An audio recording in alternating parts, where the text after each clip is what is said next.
From translation, TLB, the Living Bible. This 8th day of the year. Today we are reading passages Genesis 25 to 26. Genesis chapter 25, verses 1 to 34. Abraham married again, and his new wife's name was Keturah. She gave birth to Zimran, Jokshan, Medan, Midian, Ishbak, and Shua.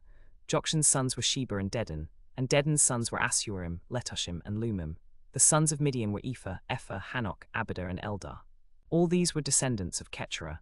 Abraham gave everything he owned to his son Isaac, but before he died, he gave gifts to the sons of his concubines and sent them off to the land of the east, away from Isaac his son. Abraham lived for 175 years, and he died at a ripe old age, having lived a long and satisfying life. He joined his ancestors in death. His sons Isaac and Ishmael buried him in the cave of Machpelah, near Mamre, in the field of Ephron son of Zohar the Hittite. This is the same cave that Abraham had bought from the sons of Heth. It was there that he was buried, next to his wife Sarah. After Abraham's death, God blessed his son Isaac, who then lived near Beersheba. This is the history of the descendants of Ishmael, Abraham's son, whom Hagar the Egyptian, Sarah's servant, bore to him. These are the names of Ishmael's sons in the order of their births: Nebaioth, Kedar, Adbeel, Mibsam, Mishma, Duma, Massa, Hadad, Tema, Jetah, Naphish, and Kedemah. These 12 princes were the descendants of Ishmael, and this is the history of the settlements and camps of his descendants. They ranged from Havilah, which is near Egypt, all the way to Assyria. Ishmael lived for 137 years. Then he joined his ancestors in death and was buried. His descendants settled in the area from Havilah to Shur, which is east of Egypt in the direction of Assyria. There they lived in hostility toward all their relatives. This is the history of Isaac's family. Abraham was the father of Isaac, and Isaac was 40 years old when he married Rebekah, the daughter of Bethuel the Aramean from Paddan Aram, and the sister of Laban the Aramean. Because Isaac's wife was unable to have children, Isaac prayed to the Lord for her, and the Lord answered his prayer, and Rebekah became pregnant, but the 2 children inside her struggled with each other. She said, "Why is this happening to me?" So she went to ask the Lord about it, and the Lord told her, "You are pregnant with twins, and 2 nations are in your womb. They will become 2 separate peoples. One will be stronger than the other, and the older will be the slave of the younger." And when the time came, she gave birth to twins. The first was very red at birth and covered with thick hair like a fur coat, so they named him Esau. Then the twin came out holding on to Esau's heel, so they named him Jacob. Isaac was 60 years old when they were born. As the boys grew up, Esau became a skilled hunter, a man of the open fields, while Jacob was a quiet man, preferring to stay at home. Isaac loved Esau because he enjoyed eating the wild game Esau brought home, but Rebekah loved Jacob. One day when Jacob was cooking some stew, Esau came in from the fields, exhausted. Esau said to Jacob, "I'm starved to death. Give me some of that red stew." This is how Esau got his other name, Edom, which means red. "All right," Jacob said, "but trade me your rights as the firstborn." "Look, I am about to die," Esau said. "What good is my birthright to me now?" But Jacob said, "First, swear to me that you will give it to me."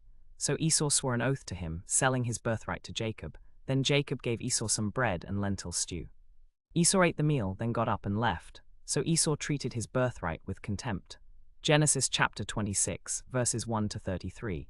A famine came upon the land, different from the previous famine that had occurred in Abraham's time. So Isaac moved to Gerar, to the region of Abimelech king of the Philistines. The Lord appeared to Isaac and said, "Do not go down to Egypt. Stay here in the land that I will show you. Live here as a foreigner in this land, and I will be with you and bless you. I will give all these lands to you and your descendants, just as I solemnly promised Abraham, your father. I will cause your descendants to multiply as the stars of the sky, and I will give them all these lands. And through your descendants all the nations of the world will be blessed, just as I have blessed Abraham. I will do this because he obeyed me and kept my commands, my regulations, and my laws." So Isaac stayed in Gerar. When the men of that place asked him about his wife, he replied, "She is my sister." He was afraid to say, "She is my wife," because he thought the men of that place might kill him to get Rebekah, since she was very beautiful. But when Isaac had been there a long time, Abimelech king of the Philistines looked out his window one day and saw Isaac fondling his wife Rebekah. Abimelech summoned Isaac and said, "She is obviously your wife. Why did you say, 'She is my sister'?" Isaac replied, "Because I was afraid someone would kill me to get her." "What have you done to us?" Abimelech exclaimed. "One of the men might have easily slept with your wife, and you would have brought guilt upon us." Then Abimelech issued a public proclamation. "Anyone who touches this man or his wife will be put to death." Isaac planted crops in that land, and the same year reaped a harvest 100 times more than he had planted, for the Lord blessed him. He became a very rich man, and his wealth continued to grow. He acquired so many flocks of sheep and goats, herds of cattle, and great numbers of servants that the Philistines became jealous of him. So the Philistines filled up all the wells his father's servants had dug back in the days of his father Abraham, plugging them with dirt. Then Abimelech said to Isaac, "Move away from us, for you have become too powerful for us." So Isaac moved away to the Gerar valley, where he set up their camp. Isaac reopened the wells that had been dug back in his father Abraham's day, because the Philistines had stopped them up after Abraham's death. Isaac gave these wells the same names his father had given them.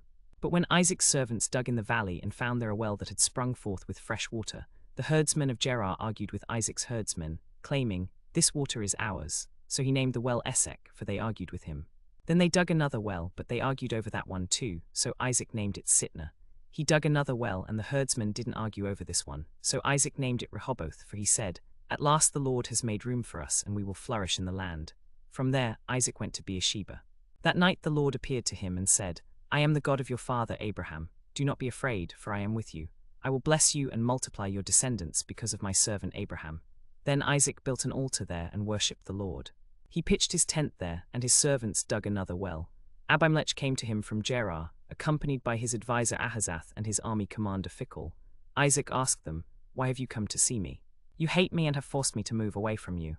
They replied, "We can see clearly that the Lord is with you. So we decided there should be a sworn agreement between us and you. Let's make a treaty with you. You are now blessed by the Lord." So Isaac prepared a great feast, and the food was enjoyed by all.